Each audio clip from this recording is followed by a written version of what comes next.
बिस्मिल्लाहिर्रहमानिर्रहीम। अस्सलाम वालेकुम। Welcome to my YouTube channel. हमने स्टार्ट किया हुआ है पाकिस्तान अफेयर को। आज उसका लेक्चर नंबर 19 है। आज का जो टॉपिक है वो है मोंटेग्यू चैम्सफोर्ड रिफॉर्म या फिर गवर्नमेंट ऑफ इंडियन एक्ट 1919। इसको दो नामों से पुकारा जाता है। पहला मोंटेग्यू चैम्सफोर्ड रिफॉर्म और दूसरा government of Indian act 1919। Firstly हम मूव करते हैं background of Montagu Chelmsford reform. इसके पस मंजर पर वो क्या रीज़न थी जिसकी वजह से ये रिफॉर्म्स हुई थी। In March 1919, the Rowlatt Act was passed, which was based on report of Rowlatt Commission. मार्च 1919 में क्या हुआ, रॉयलेट एक्ट पास हुआ। किसकी बिना पर? जो रॉयलेट कमीशन बनाया था, जो उसने रिपोर्ट सबमिट की थी, उसके बिहाफ पर एक रॉयलेट एक्ट पास हुआ था। The assembly had opposite.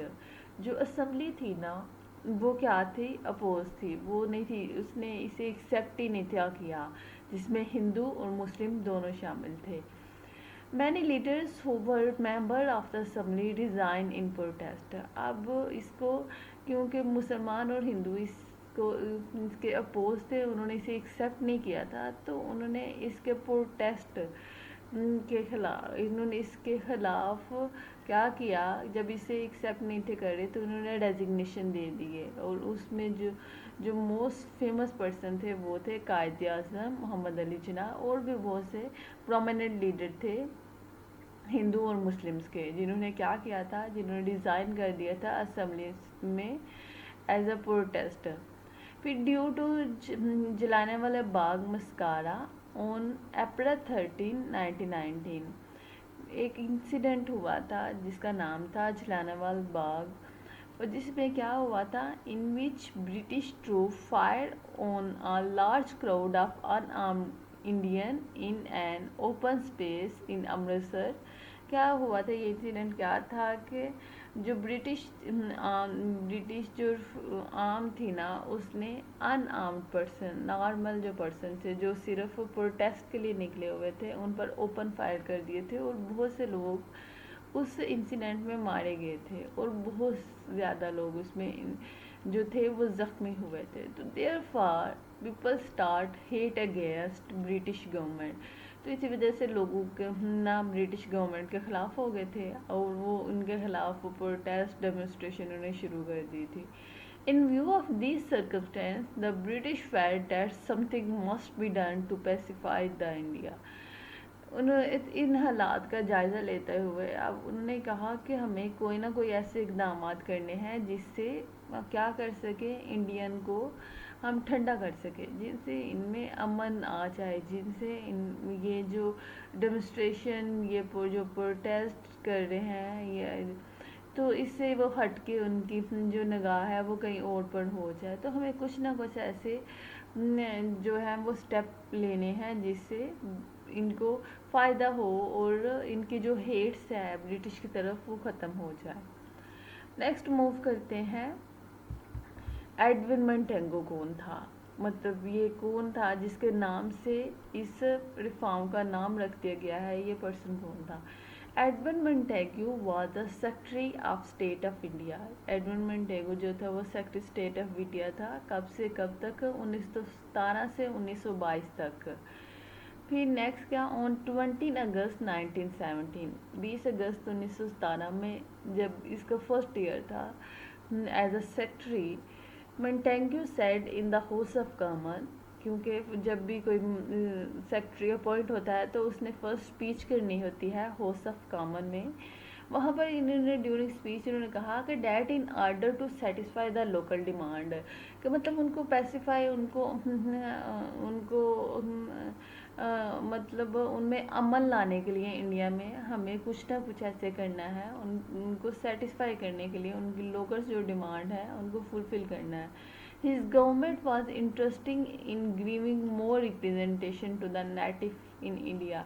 और जो इसकी गवर्नमेंट थी ना, इसकी जो पार्टी थी, वो भी चाहती थी कि जो इंडियन है उनको क्या किया जाए, थोड़ा सा सेल्फ गवर्नमेंट उन्हें दे दी जाए, ताकि वो खुद महतार हो जाए और वो अपने फैसले थोड़े से खुद कर सके। इन्हें फुल फ्री हैंड नहीं किया गया, लेकिन थोड़ी सी इन्हें जो थी वो रिलैक्सेशन दे दी गई थी ताकि ये अपनी गवर्नमेंट खुद कर सके। ये मोंटेग्यू ने कहा था अपनी फर्स्ट स्पीच में, जो इसकी फेमस जो फर्स्ट स्पीच है उसमें इसने कहा था।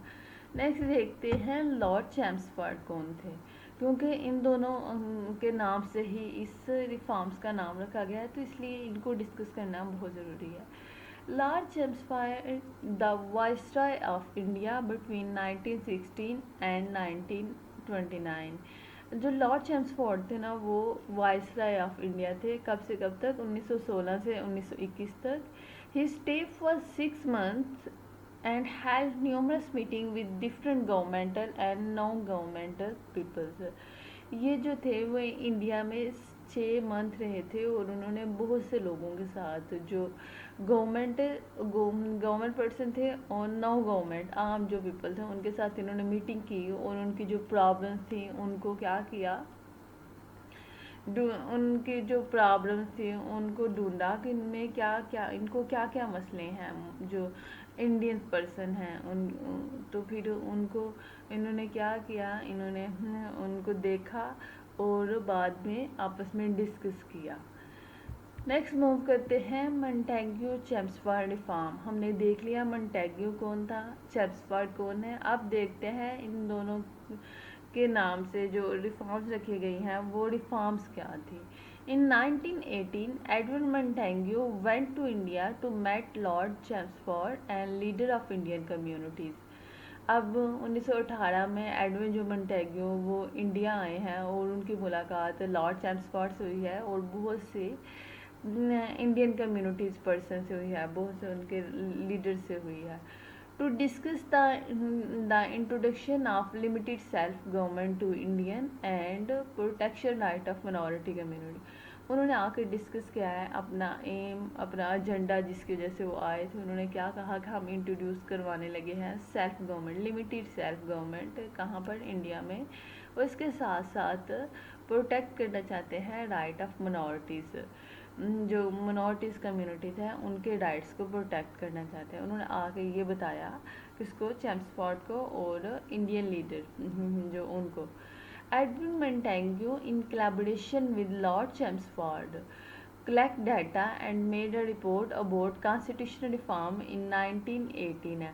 अब जो एडविन मोंटेग्यू थे with the help of Lord Chelmsford, उन्होंने क्या किया, उन्होंने डाटा कलेक्ट किया कि कौन सी प्रॉब्लम है और कौन कौन सी रिफॉर्म्स होनी चाहिए, कौन कौन सी आईनी इस्लाहात होनी चाहिए जो इनको बेहतर बना सकती है, जो इनमें अमल लेके आ सकती है।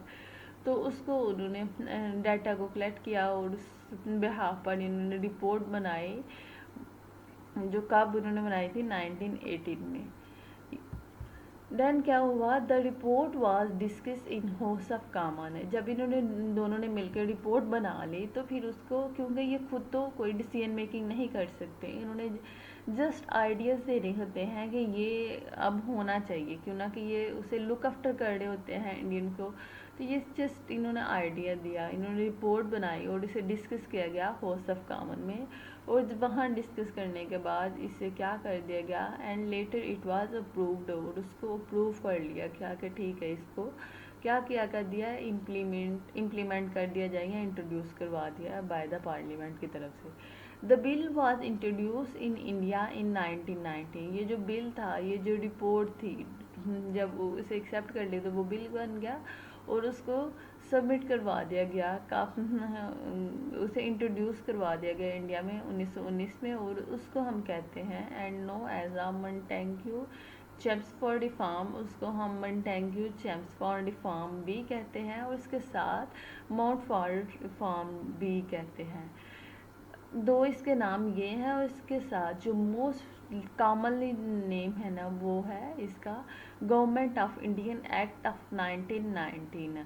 और मोस्टली हमें जो क्वेश्चंस भी आते हैं वो इसी नाम पर आता है कि discuss government of Indian act 1919। तो हमें समझ ही नहीं आ रही होती कि हमने तो चैम्सफोर्ड रिफॉर्म्स पढ़ी थी, अब ये कौन सा एक्ट आ गया। तो यही जो रिफॉर्म्स थी उसका दूसरा जो नाम है, जो तीसरा नाम है सॉरी, वो है गवर्नमेंट ऑफ इंडियन एक्ट 19। अब ये रिफॉर्म थी।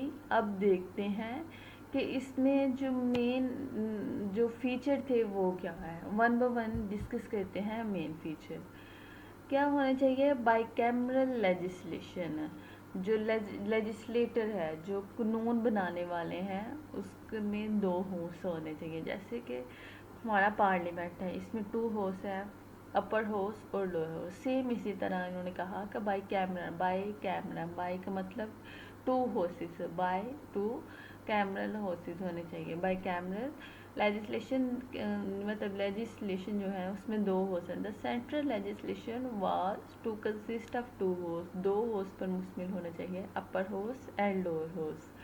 अपर हाउस जो है वो काउंसिल ऑफ द स्टेट है और जो लोअर हाउस है वो लेजिस्लेटिव असेंबली है।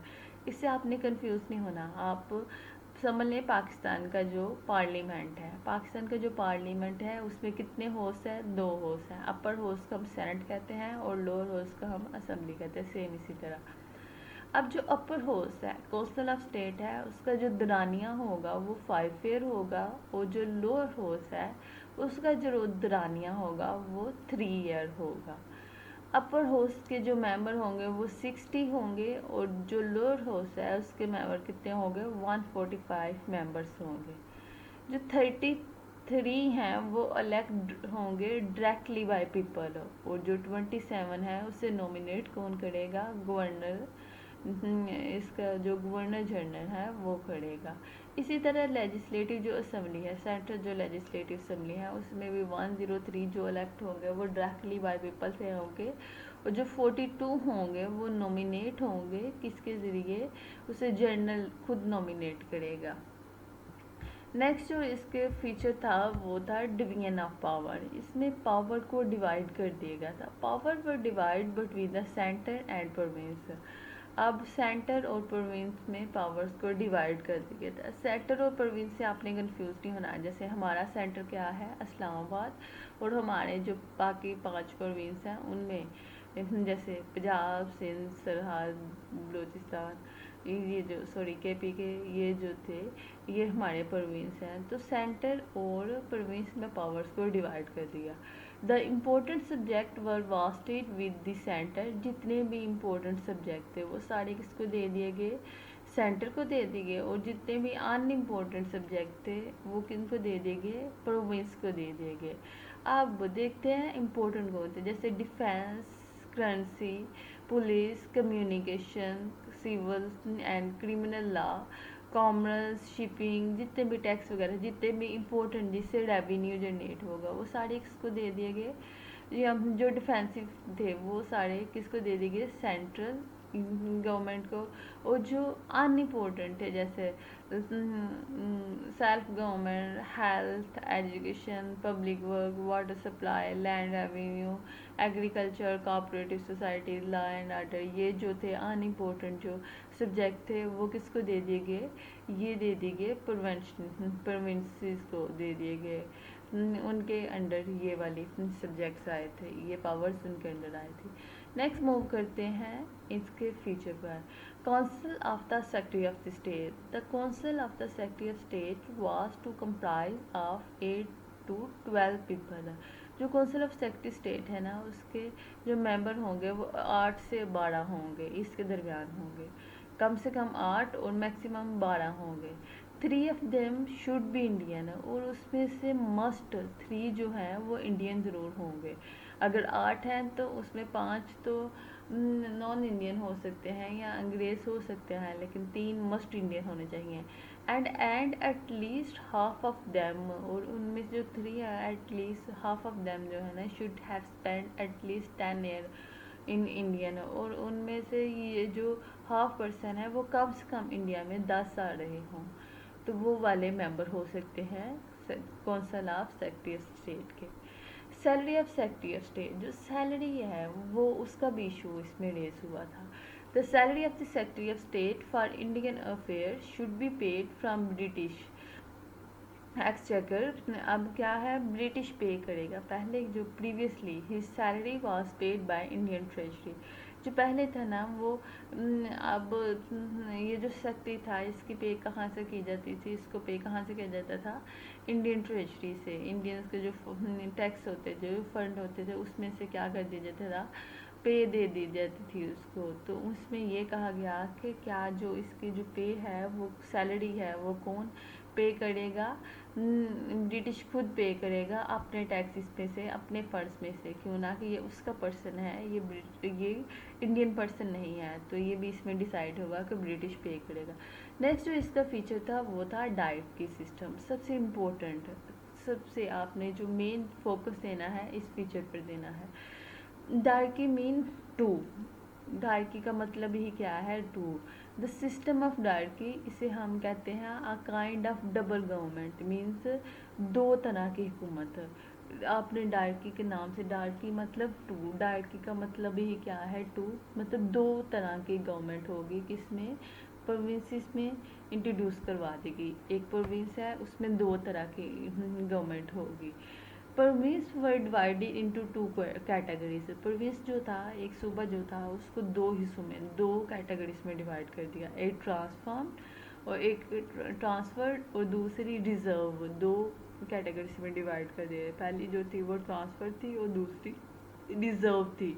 अब जो ट्रांसफर थी ना वो क्या थी, वो अनइम्पोर्टेंट जितने भी सब्जेक्ट थे ना वो उसमें आते थे, जैसे health, education, road, bridge, self government, medical और इंडस्ट्रीज, ये सारी आती थी। अब जो रिजर्व थे ना वो जो थे वो इम्पोर्टेंट सब्जेक्ट थे, जितने भी पुलिस, वाटर शॉर्टेज, कनाल, करेंसी, फॉरेस्ट, फैक्ट्रीज, सेटलमेंट, जितने भी फाइनेंस, जितने भी इम्पोर्टेंट जो सब्जेक्ट थे, जितने भी इम्पोर्टेंट जो पावर थी, वो सारी किसके पास थी, रिजर्व के पास थी। अब देखते हैं ट्रांसफर और रिजर्व को हैंडल कौन कर रहा था। जो ट्रांसफर्ड सब्जेक्ट थे ना, which were under the control of ministries, ये मिनिस्टर्स के पास थे। वो एक सूबे के जो मिनिस्टर्स होते हैं ना, ये इनके पास थे, और जो मिनिस्टर थे वो ज़्यादातर इंडियन थे, और इंडियन मुस्लिम थे और हिंदू थे, ज़्यादातर यही थे। और जितने भी ट्रांसफर सब्जेक्ट थे वो सारे अनइम्पोर्टेंट, मोस्टली अनइम्पोर्टेंट थे। और रिजर्व जो सब्जेक्ट थे which were under the control of governor, ये गवर्नर इनसे डील कर रहा था, और किसकी हेल्प के साथ, with the help of secretaries. अब इसमें क्या था कि जितने भी फेवरेबल, जिससे इनकम जनरेट होती है, वो सारे फिर किसके हैंड ओवर कर दिए गए थे, अंग्रेज़ों के हैंड ओवर कर दिए गए थे। और जो सिंपल थे, जिसमें मेहनत थी, जिसमें इतना जो था रेवेन्यू जनरेट नहीं था हो रहा, वो किसके अंडर कर दिए गए थे, वो इंडियन मिनिस्टर्स के अंडर कर दिए गए थे, मिनिस्टर्स के अंडर कर दिए गए थे। मिनिस्टर मोस्टली इंडियन थे, तो उनके अंडर कर दिए गए थे डाइट के सिस्टम। तो अब ये वाला क्या हुआ, रिफॉर्म्स होगी, हमने उसके फीचर्स देख लिए। अब इसमें कांग्रेस का क्या रिएक्शन आया, क्या कांग्रेस ने इसे एक्सेप्ट किया या रिजेक्ट किया। The Congress met in a special session in August 1918 at Bombay under Hasan Imam presidency.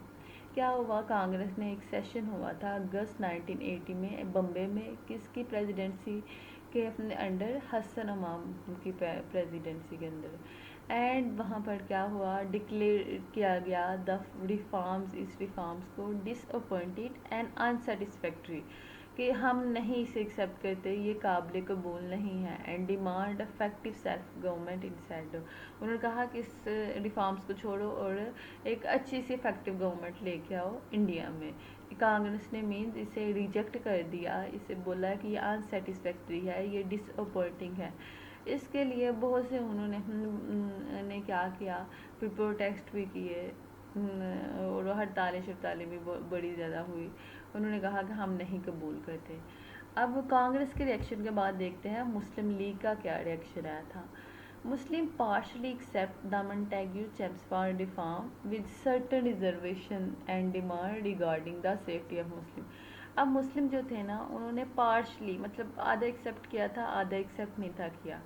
वहाँ बस उतना एक्सेप्ट किया था जिससे मुसलमानों को फ़ायदा हो रहा था, जिससे मुसलमान सिक्योर हो रहे थे, उसको इन्होंने एक्सेप्ट कर लिया था। लेकिन वो बाकी जो जिससे इनको फ़ायदा नहीं था हो रहा, जो इनके खिलाफ जा रहा, तो वो उन्होंने मुस्लिम ने उसको एक्सेप्ट नहीं था किया। इसी के साथ आज का हमारा लेक्चर ख़त्म होता है। होपफुली आपको समझ आया होगा। अगर आपको किसी किस्म की क्यूरी हो तो आप कमेंट बॉक्स में पूछ सकते हो। And don't forget to like, share and subscribe my channel. अल्लाह हाफिज़, फ़ी अमान अल्लाह।